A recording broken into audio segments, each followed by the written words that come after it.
Bienvenidos a la clase teórica de fisuras bucales.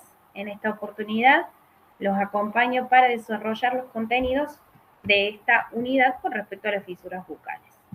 Para poder comprender a qué nos referimos cuando hablamos de las fisuras, tenemos que entender que son anomalías muy graves que se presentan a nivel del crecimiento y desarrollo del sistema craneofacial y de etiología multifactorial, que su gravedad radica en que cada vez existe con mayor frecuencia en los recién nacidos vivos.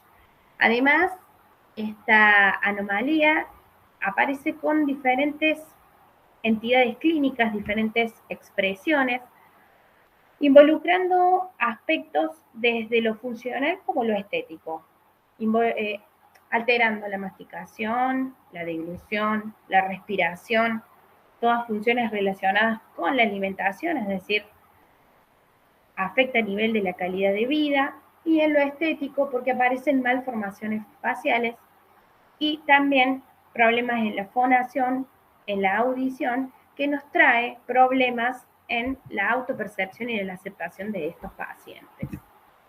Se manifiesta de diferentes maneras, como les dije, yendo desde el labio con fisura y a veces también paladar hendido.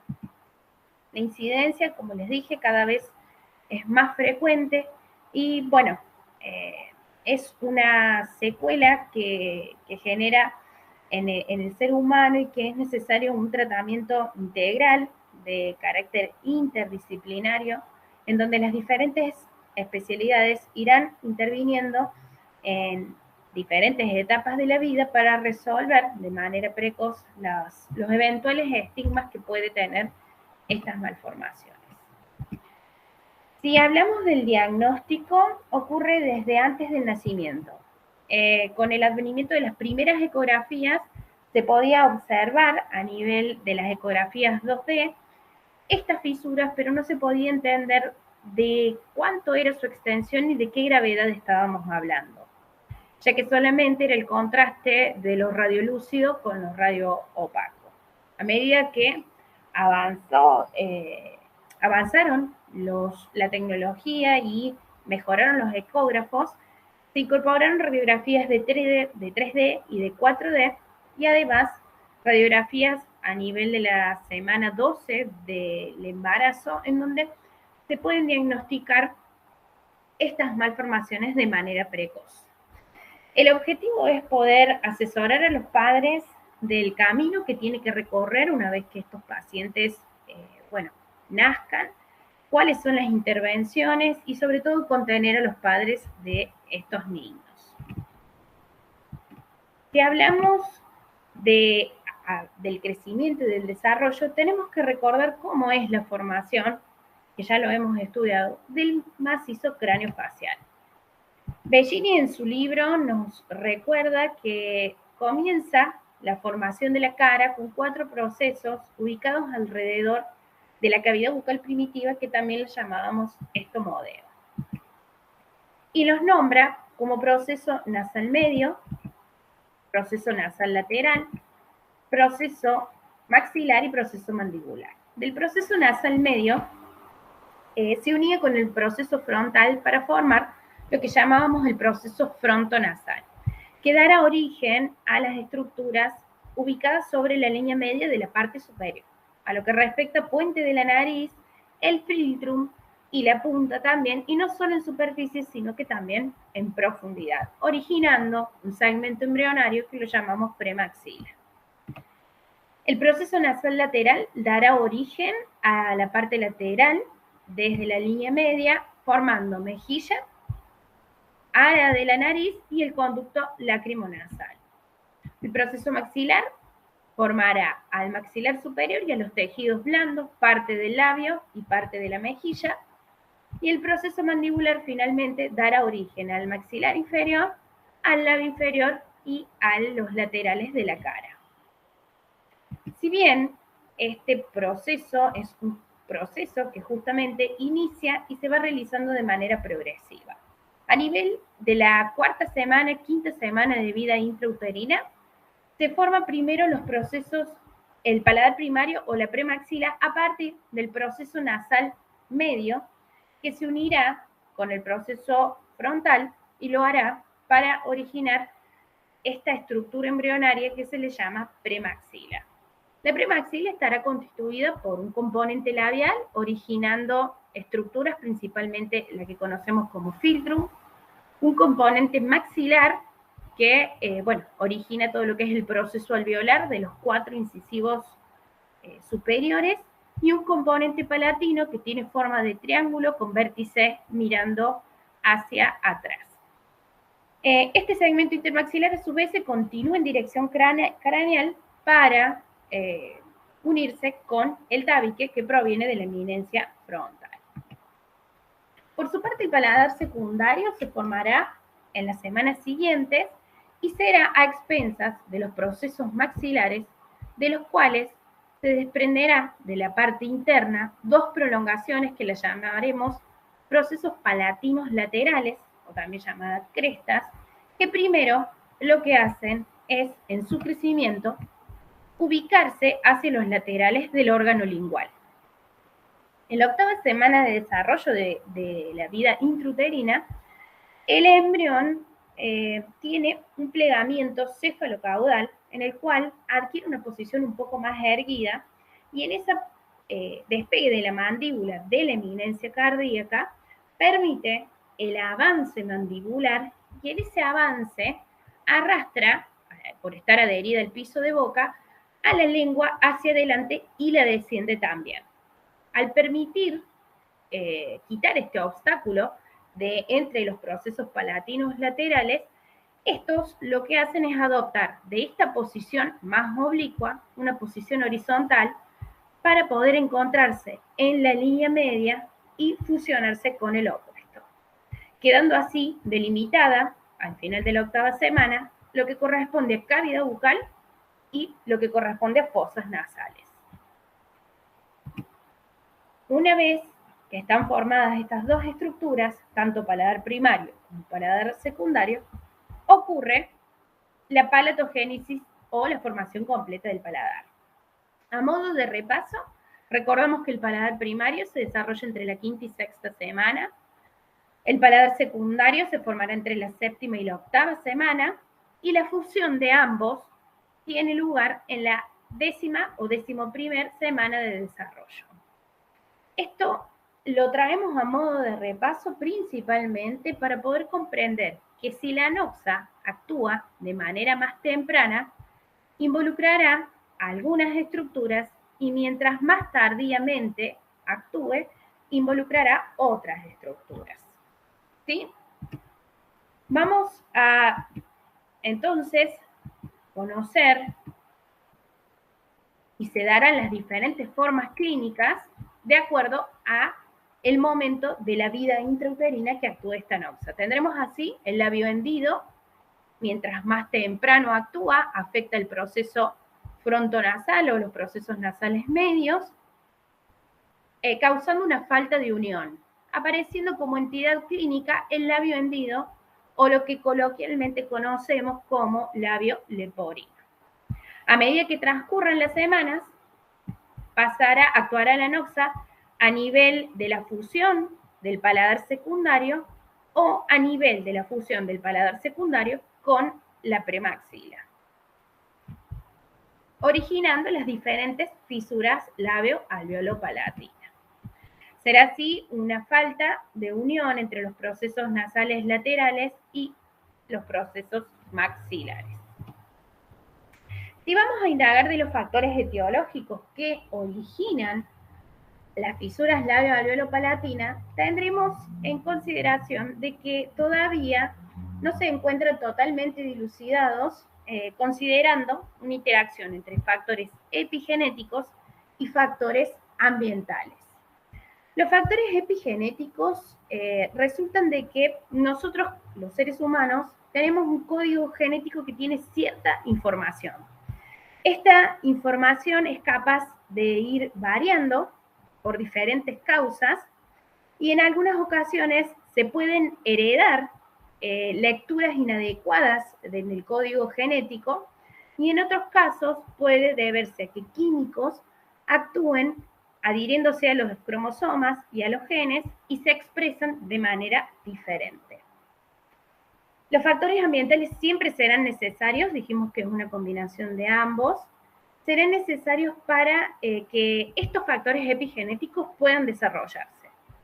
Y tendremos que las madres gestantes se van a exponer a sustancias o condiciones sistémicas, como por ejemplo algunos agentes infecciosos agudos y crónicos, la ingesta de alcohol, el hábito de fumar, las malnutriciones relacionadas a la vitamina A o el ácido fólico, el consumo previo al embarazo para preparar a la madre lo que le va a dar es proveer de carbonos necesarios para la diferenciación y la multiplicación celular y, bueno, también ciertos fármacos asociados a la expresión de estos factores epigenéticos. Es así que van a actuar los diferentes agentes etiológicos multifactoriales y van a generar un proceso de etiopatogenia que van a terminar con la expresión de las diferentes fisuras o labios hendidos. Es así que habíamos visto al comienzo de nuestra asignatura las diferentes clasificaciones según Bo de los labios hendidos. La primera es una falta de unión de los procesos nasales medios que se manifiesta sobre la línea media denominada labio leporino, más conocida como labio leporino. También otras de las manifestaciones a veces puede involucrar solo el paladar blando o comprometer paladar blando y paladar duro, hacerlo unilateralmente, comprometiendo también la zona del reborde alveolar y la zona labial, o bilateralmente, comprometiendo paladar blando, paladar duro, alvéolos y labios bilateralmente. Presenta diferentes manifestaciones clínicas, a veces llega a observarse una fisura solamente de la úvula o comprometiendo también parte del paladar blando, o en ocasiones mostrarse como una fisura submucosa, es decir, hay falta de unión de los procesos palatinos laterales, pero hay un recubrimiento de mucoso, originando lo que conocemos como fisura frustra. Aparecen también fisuras bilaterales con el segmento premaxilar prácticamente sin adherencia al resto de las estructuras faciales. Algunas comprometen más el desarrollo óseo y el desarrollo craneofacial, llegando quizás a presentarse de maneras más graves cuando se encuentra asociado a los colobomas, ¿sí? Que es cuando se extiende hasta el ángulo interno del ojo, generando por ahí parte del colapso del globo ocular. Es así que cuando hablemos de tratamiento, debido a que se encuentra de manera multifactorial, el tratamiento, como les dije en un principio, va a tener que ver en la interacción de muchas disciplinas, yendo desde cirugías plásticas tempranas, generalmente se espera que el niño tenga el peso adecuado y unos análisis de sangre también adecuados para recibir lo que corresponde a anestesia general. Para realizar el primer cierre, el primer cierre de la fisura, ya que lo que se busca es permitir la alimentación de los recién nacidos. Y así diferentes áreas, odontopediatría, ortodoncia, ORL, ya que a veces se encuentra comprometido el aparato auditivo. Psicología, se necesita mucha contención para la familia y para estos niños. Y el resto de las especialidades, que van a actuar con un mismo criterio hacia un objetivo en común en donde cada una de las especialidades se potencian y se retroalimentan entre sí para lograr buenos resultados en estos pacientes. Yo les traje de ejemplo un calendario a modo de protocolo que se utiliza según la especialidad y la edad del niño afectado y cómo las diferentes especialidades van interceptando esta anomalía, esta malformación, hasta que se finalice el crecimiento. Es así que la parte de odontopediatría y también de ortodoncia intervienen a edades tempranas porque, como les dije, es necesario que el recién nacido pueda alimentarse. Es así que nosotros vamos a proveer una placa obturadora o una placa ortopédica que va a tener dos funciones, una función protética y una función ortopédica. La función protética lo que hace es reconstruir la bóveda palatina con el objetivo de proveer ese sellado y ese cierre de la comunicación que existe entre las vías aéreas y la cavidad bucal, con el fin de evitar la broncoaspiración. Además, va a ser una placa que tendrá el objetivo de permitir la erupción dentaria, ya que se le irá modificando a través de la realización de orificios para que erupcionen los elementos dentarios en boca. Como les dije, también tiene una función ortopédica. Esta placa, se encuentra ligeramente suelta en la cavidad bucal, por lo cual la lengua tendrá que elevarse y sostener esta placa contra la fisura, adaptando y renovando a través de la instalación de una nueva posición lingual, y será una estimulación para el crecimiento transversal. Produce la remodelación del arco maxilar, porque, es confeccionada sobre un modelo de yeso, la cual se adaptará perfectamente al reborde alveolar. A su vez, cuando se involucran las fisuras bilaterales, contiene a la premaxila, evitando la protrusión de estos tejidos.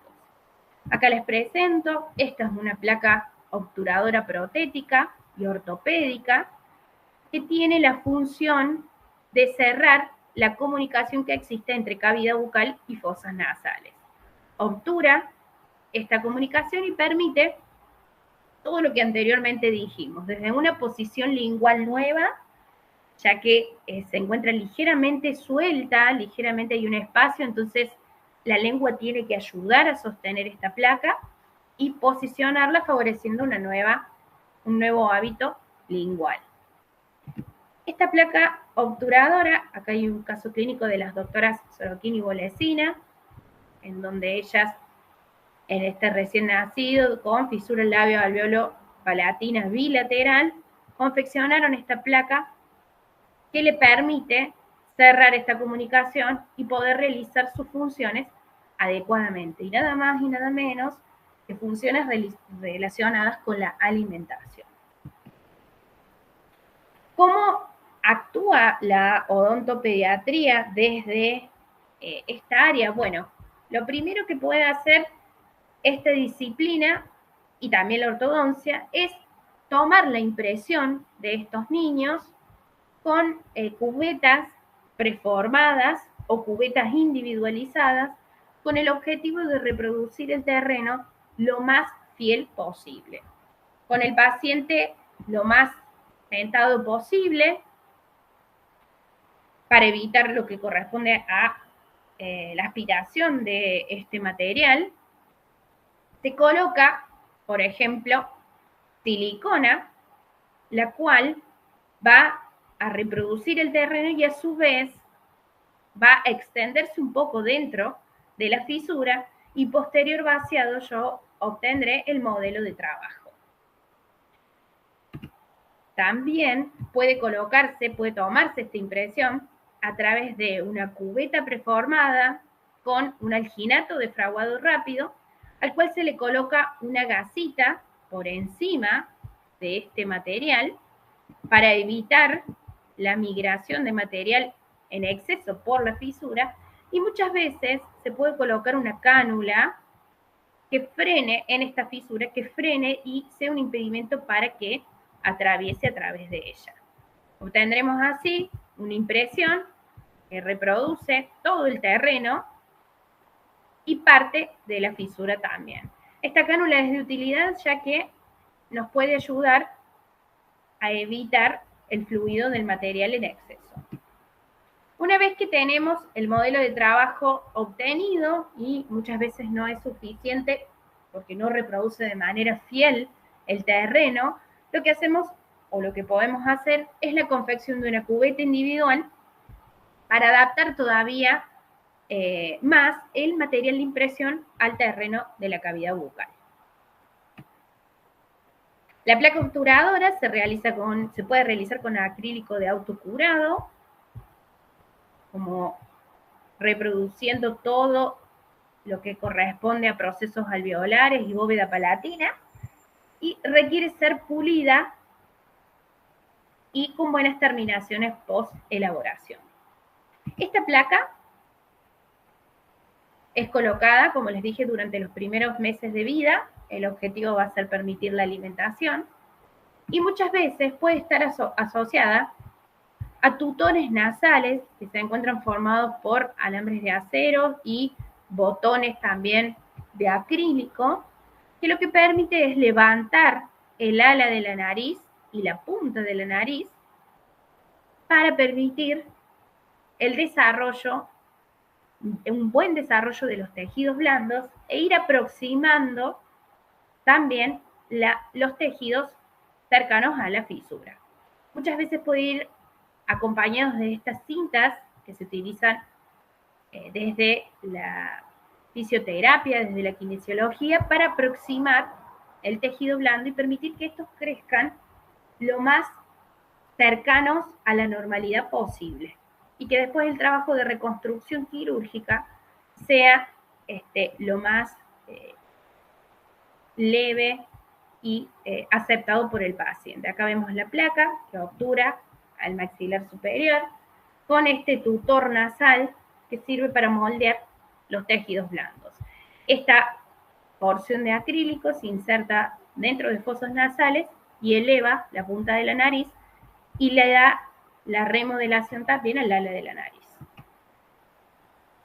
Acá observamos cómo las diferentes disciplinas comienzan a actuar desde edades tempranas